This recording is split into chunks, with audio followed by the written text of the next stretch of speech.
And welcome to HirePresence. This is your host, Patrick Dewar. I have a great show for you today. I'm so excited to have my guest because, to be real honest, he actually launched me in a lot of media 4 or 5 years ago and just saying, you really ought to have a show. And it started in radio and then went on to the TV. But the reason I'm so thankful to have him here today is because he really is going to teach you tips and tools and techniques if you're a job seeker, how to tie those things together into launching yourself into the next job, into your dream job, into the areas where you want to, using, of all things, the media. Now, my guest is Jeff Crilly. Jeff Crilly is he spent 25 years in network news. He's been on done spots on CNN News. He's done spots with the CBS Early Show and several others national. He's gotten awards like the Emmy. He's also was recognized in 2004 as the top TV reporter in the state.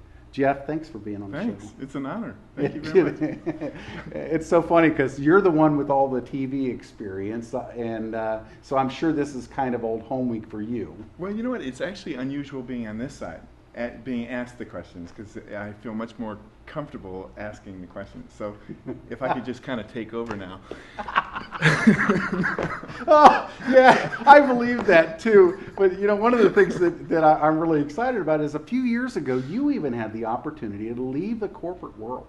Absolutely. And start Real News PR. And so I know you somewhat set up. In fact, one of the questions that came in over the internet, which this is going out over the internet, live streaming. We're thankful for the audience that's watching. But they were saying, well, should we just jump off the cliff and leave our job and dive into the thing of our dreams, or stay employed and maybe start the other thing on the side? Absolutely, start the other thing on the side. I mean, you keep your day job. That expression, it still stands. What I did at my TV station, they allowed me to write a book. Plug. Yeah, hold it up there so that they can at least pick it up. Yeah, I wrote a book called Free Publicity. My TV station in Dallas allowed me to print the book, and then I went around selling the book at the back of the room, giving speeches. At my height, I was speaking 300 times a year, in addition to my TV job. So I was building this side business. And it got to the point where I was making as much money on the side as I was making in television news.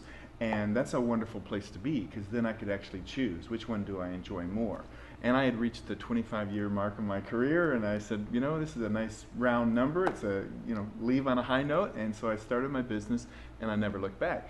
So my message to your viewers would be absolutely do what you love, and the money will follow. So I would ask myself, what could I do where if money didn't matter, I would feel like I was robbing a bank every day to do it. I mean, if they paid me to do this, I would feel like somehow I was committing a crime. If you can answer that question, you know what you really love. Right. And then start doing it on the side. I guarantee you the money will follow. That's exactly right. And I know that you did that with the speeches, you did that with your book, and I know what's funny, and I love to ask this question to you when I see you, is how many books have you sold from the trunk of your car? 70,000. 70,000 books. And what does it take to be a bestseller nowadays? Something like 5 to 10,000. Yeah, that's exactly right. See, it's funny, but he did exactly what he's telling you to do, and that's he started the engine over here, and then eventually this engine was able to replace this income. And I bet it was really satisfying when you started Real News PR. You had built enough of a network around you. Absolutely. That you were able to get clients fairly quickly. Right. And I know, some of your show deals with getting a job in corporate America and working for the man. But I would encourage many of your viewers, if they're between jobs, to think about being your own boss. Mm-hmm. I mean, I wake up every day now and I think to myself, I can never be fired ever again. As good as I was in TV news, I would go into work and I would put my card against the reader, and if the green light came on and I could open the door, it was a good day. It still works. I still got another day. But I realized that, I was always at the whim of a new news director coming in saying, he's making too much money, and then I'm gone.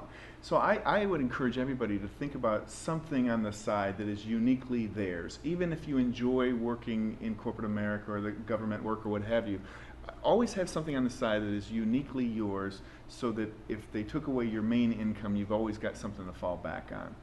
And then consider the idea of never going back to work for somebody again. Because back to if you do what you love, the money will follow. I truly believe that the wealthiest people in America, they're not working for anybody. You know, they're the owners of companies. And it's easy to get into that kind of worker bee mindset. I had it for 25 years. You know, I went to work and hoped I didn't get fired and hoped I would get a check every 2 weeks. But to a certain extent, that is breeding a comfort level that I have to be fed by somebody. I think there's something liberating to the idea that I can make my own breaks. I can feed myself. And now with my PR firm, there is no limit. There's no ceiling to what I can make. I knew there was a ceiling in TV news, but now there's no ceiling to how high I can soar. That's great. Well, as you can see, we're interviewing Jeff Crilly, Real News PR, realnewspr.com. And today's show is all about giving you tools to give you the job of your dreams. We'll be right back.